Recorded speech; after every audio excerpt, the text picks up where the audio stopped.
Let's step up your tattoo game. I'm going to walk you through all the steps to set up your Illuminati Lighting Solutions Kit. Setting up your cube light's really easy. There are 4 steps to set up the Illuminati Lighting Solutions Kit on your phone. Step 1. Clip the lens over your smartphone camera lens.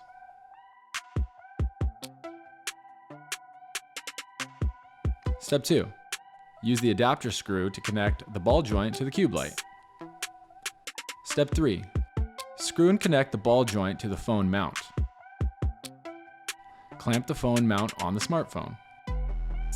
And finally, step 4. Use the camera app on your phone, slightly rotate the lens either direction, and watch the glare fade away. Now it's time to take the best photos of your career.